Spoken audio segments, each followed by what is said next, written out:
Irmãos e irmãs, vamos a mais um momento da nossa liturgia da palavra. Momento de fé, de introspecção, de meditação.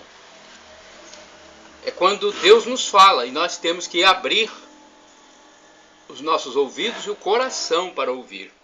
Eu vou transmitir agora a liturgia da Igreja Original de Cristo, a Igreja Católica Apostólica Romana, relacionada ao dia 9 de março de 2022, quarta-feira da primeira semana da Quaresma. A cor dos paramentos litúrgicos é roxa e no rito da celebração temos o ofício do dia. Antífona da entrada. Lembrai-vos de vossa misericórdia e de vosso amor, pois são eternos. Nossos inimigos não triunfem sobre nós. Libertai-nos, ó Deus, de toda angústia. Salmo 24, versículos 6, 3 e 22. Oração do dia. Rezemos. Considerai, ó Deus, com bondade o fervor do vosso povo, e enquanto mortificamos o corpo, sejamos espiritualmente fortalecidos pelos frutos das boas obras. Por nosso Senhor Jesus Cristo, vosso Filho, na unidade do Espírito Santo. Primeira leitura, leitura da profecia de Jonas, capítulo 3, versículos do 1 ao 10. A palavra do Senhor foi dirigida a Jonas pela segunda vez. Levanta-te e põe-te a caminho da grande cidade de Nínive, e anuncia-lhe a mensagem que eu te vou confiar. Jonas pôs-se a caminho de Nínive, conforme a ordem do Senhor. Ora, Nínive era uma cidade muito grande. Eram necessários 3 dias para ser atravessada. Jonas entrou na cidade percorrendo o caminho de um dia, pregava ao povo dizendo: ainda 40 dias e Nínive será destruída. Os ninivitas acreditaram em Deus, aceitaram fazer jejum e vestiram-se de sacos, desde o superior ao inferior. A pregação chegara aos ouvidos do rei de Nínive. Ele levantou-se do trono e pôs de lado o manto real. Vestiu-se de saco e sentou-se em cima da cinza. Em seguida fez proclamar em Nínive, como decreto do rei e dos príncipes: homens e animais, bovinos e ovinos, não provarão nada, não comerão e não beberão água. Homens e animais se cobrirão de sacos, e os homens rezarão a Deus com força. Cada um deve afastar-se do mau caminho e de suas práticas perversas. Deus talvez volte atrás para perdoar-nos e aplacar sua ira, e assim não venhamos a perecer. Vendo Deus as suas obras de conversão e que os ninivitas se afastavam do mau caminho, compadeceu-se e suspendeu o mal que tinha ameaçado fazer-lhes, e não fez. Palavra do Senhor, graças a Deus. Salmo responsorial é o Salmo 51, versículos do 3 ao 4, 12, 13, 18 e o refrão 19b. Ó Senhor, não desprezeis um coração arrependido. Repitamos! Ó Senhor, não desprezeis um coração arrependido. Tende piedade, ó Deus. Misericórdia. Na imensidão do vosso amor, purificai-me. Lavai-me todo inteiro do pecado e apagai completamente a minha culpa. Ó Senhor, não desprezeis um coração arrependido. Criai em mim um coração que seja puro, dai-me de novo um espírito decidido. Ó Senhor, não me afasteis de vossa face, nem retireis de mim o vosso Santo Espírito. Ó Senhor, não desprezeis um coração arrependido, pois não são de vosso agrado sacrifícios, e se oferta um holocausto, o rejeitais. Meu sacrifício é minha alma penitente. Não desprezeis um coração arrependido. Ó Senhor, não desprezeis um coração arrependido. Repitamos: ó Senhor, não desprezeis um coração arrependido. Evangelho de Jesus Cristo segundo São Lucas, capítulo 11, versículos do 29 ao 32. Jesus Cristo, sois bendito, sois ungido de Deus Pai. Jesus Cristo, sois bendito, sois ungido de Deus Pai.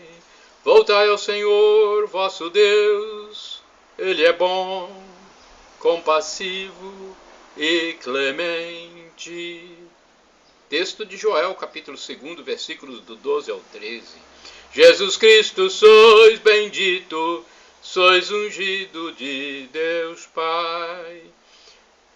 O Senhor esteja convosco, Ele está no meio de nós. Proclamação do Evangelho de Jesus Cristo, escrito por São Lucas. Glória a vós, Senhor. Pelo sinal da Santa Cruz, livra-nos Deus nosso Senhor dos nossos inimigos. Naquele tempo, quando as multidões se reuniram em grande quantidade, Jesus começou a dizer: esta geração é uma geração má. Ela busca um sinal, mas nenhum sinal lhe será dado, a não ser o sinal de Jonas. Com efeito, assim como Jonas foi um sinal para os ninivitas, assim também será o Filho do Homem para esta geração. No dia do julgamento, a rainha do sul se levantará juntamente com os homens desta geração e os condenará, porque ela veio de uma terra distante para ouvir a sabedoria de Salomão. E aqui está quem é maior do que Salomão. No dia do julgamento, os ninivitas se levantarão juntamente com esta geração e a condenarão, porque eles se converteram quando ouviram a pregação de Jonas. E aqui está quem é maior do que Jonas. Palavra da salvação, glória a vós, Senhor. Vamos à reflexão. A liturgia comentada de Antônio Carlos Santini, liderança da comunidade católica Nova Aliança, e-mail santini@novaalianca.com.br. Nenhum sinal lhe será dado. Lucas 11, versículos de 29 a 32. Olha, este evangelho confirma aquilo que se percebe durante toda a vida de Jesus. Ele é odiado. O máximo dom de Deus, o próprio Filho que se encarnou para nos salvar, é repelido como incômoda ameaça.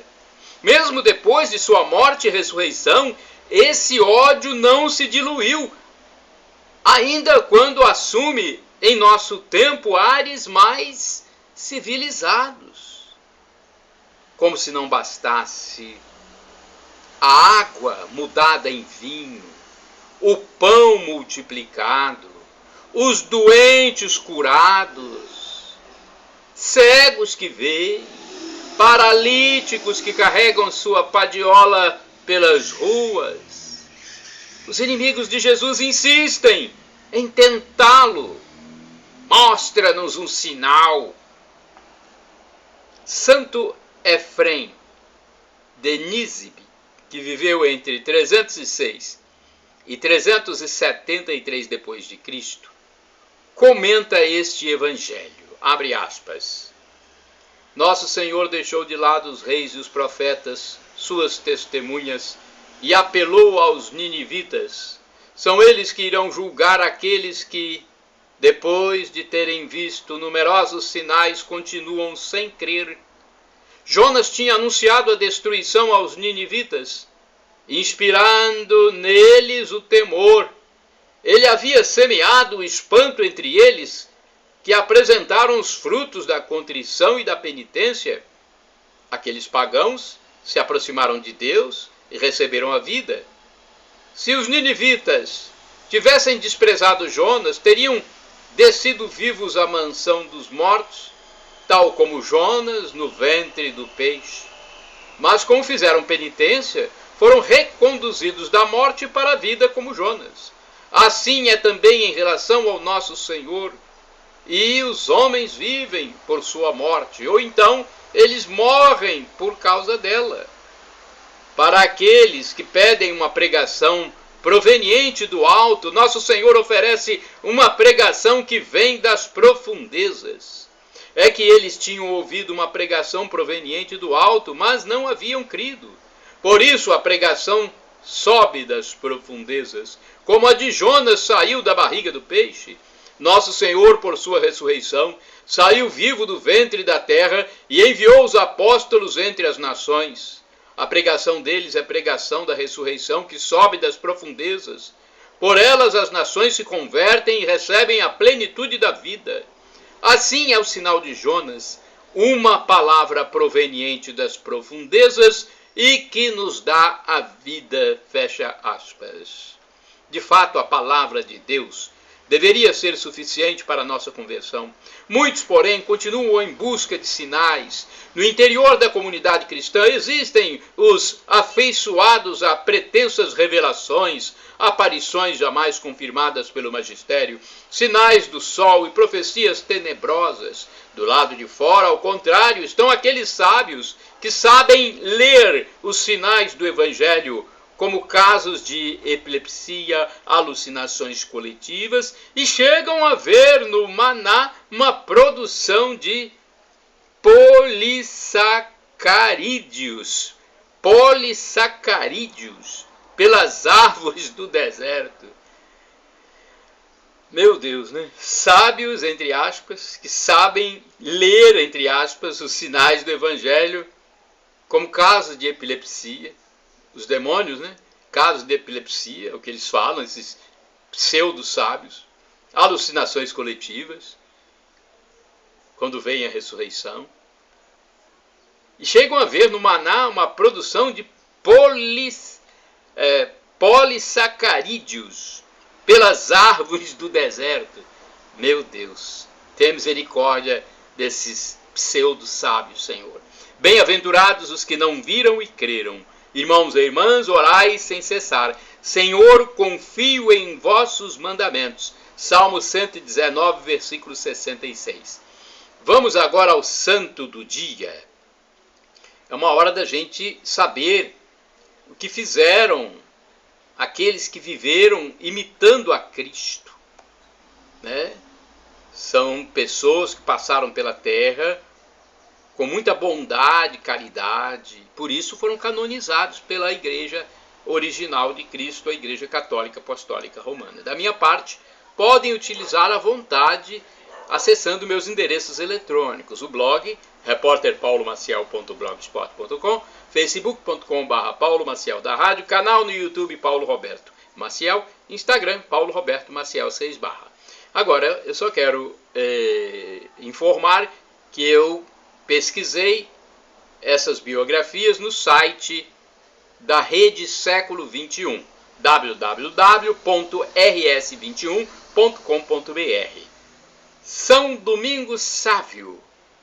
O dia dele é comemorado em 9 de março. Domingos Sávio nasceu em abril de 1842, na Itália. Seus pais eram muito pobres, também muito cristãos. Aos 7 anos, Domingos fez sua primeira comunhão e jurou seu modelo de vida: antes morrer do que pecar. Foi uma criança de bondade pura. Conta-se que levou a culpa de uma falha na escola só para que o menino que realmente tinha cometido o erro não fosse expulso. Em outra ocasião, separou uma briga se colocando no meio de 2 jovens que ameaçavam jogar pedras um no outro, falando: atirem a primeira pedra em mim. E a briga acabou. Teve como professor e orientador espiritual São João Bosco, que notou em Domingos a sua bondade e o encaminhou para a vida religiosa. Em 1856, fundou entre amigos a Companhia da Imaculada. Para uma ação apostólica de grupo, em que rezavam e cantavam para Nossa Senhora. O menino tinha 2 sonhos: tornar-se padre e tornar-se santo. Mas aos 15 anos a doença o levou. Ficou doente, despediu-se dos amigos, falando em encontrá-los na eternidade ao lado de Deus. Rezou com seu pai, teve uma linda visão e morreu.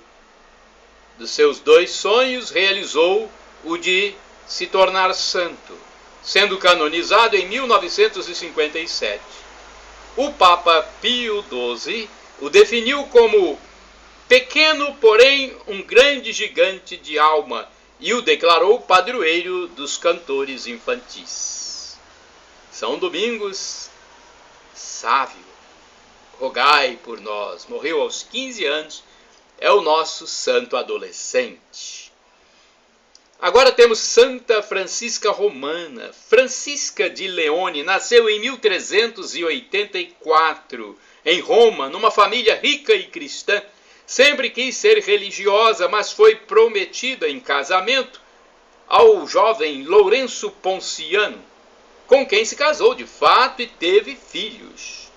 Ambos eram cristãos e tiveram uma vida plena, sempre juntos, sempre seguindo as normas católicas, ajudando muitos que mais precisavam. Tanto que a casa deles virou um local para os pobres e abandonados. Era um ambulatório e asilo. A família de Francisca viveu uma época triste em Roma: guerras, fome, miséria e epidemias. A santa viu morrer 3 de seus filhos e outro sendo refém quando seu marido ia preso depois de ferido na guerra.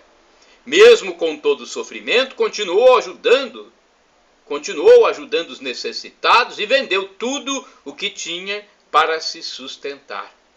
Foi quando recebeu o apelido de Mãe de Roma.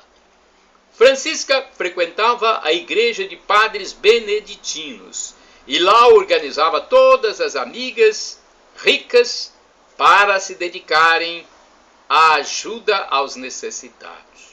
Depois da morte de seu marido, passou a se dedicar totalmente à religião e à caridade. Fundou a Ordem das Irmãs Oblatas Olivetanas de Santa Maria Nova. Olha, uma ordem que eu não conhecia. Ordem das Irmãs Oblatas Olivetanas de Santa Maria Nova. Cada dia nós estamos aprendendo mais alguma coisa, né? Santa Francisca Romana morreu em 9 de março de 1440. Foi proclamada Santa Francisca Romana em 1608 e considerada mística pela Igreja. Santa Francisca Romana, rogai por nós. Shalom Adonai é uma expressão hebraica que significa a paz de Deus. El Shaddai significa Deus onipotente, Deus todo-poderoso, Ele proverá. Creia. Se for para o seu bem, Deus providenciará aquilo que você suplica. E agora, do aramaico, dialeto de Jesus, eu clamo Maranatá, como dizemos nós católicos, ou Maranata, como dizem nossos irmãos separados, os evangélicos ou protestantes. Não importa a pronúncia, nós somos todos irmãos, todos cristãos, e o significado é o mesmo. Vinde, Senhor Jesus, vem, Senhor, um dia Ele vai voltar e vai nos julgar. É o juízo final, o fim da história, a parousia. Nós que estamos na iniquidade, devemos nos arrepender dos nossos pecados. Arrependamo-nos para termos direito ao prazer eterno, ao gozo eterno, à vida eterna, à felicidade em plenitude, a algo inefável, inenarrável. Não tem palavras humanas para dizer o que será a vida eterna, viver como anjos. Já pensou? Corpo glorificado, espírito e corpo. Não dá para nós imaginarmos como será, mas pense no Cristo ressuscitado. Ele atravessa paredes, ao mesmo tempo que atravessa paredes, a imagem dele muda, os discípulos de Emaús não o reconhecem, Depois, os apóstolos passam a reconhecê-lo. Ele come peixe. Quer dizer, é algo que não sabemos dizer como será. Mas é glorioso. O nome já diz. Nós seremos glorificados. E o apóstolo São Paulo diz: o sofrimento de agora nem se compara com a glória futura que será revelada em nós. E olha que São Paulo foi ao terceiro céu por um milagre de Deus. Ele, em vida, teve essa viagem ao terceiro céu. Esteve lá. E disse que não tinha palavras para dizer. Arrependamo-nos dos nossos pecados, reconciliemo-nos com Deus.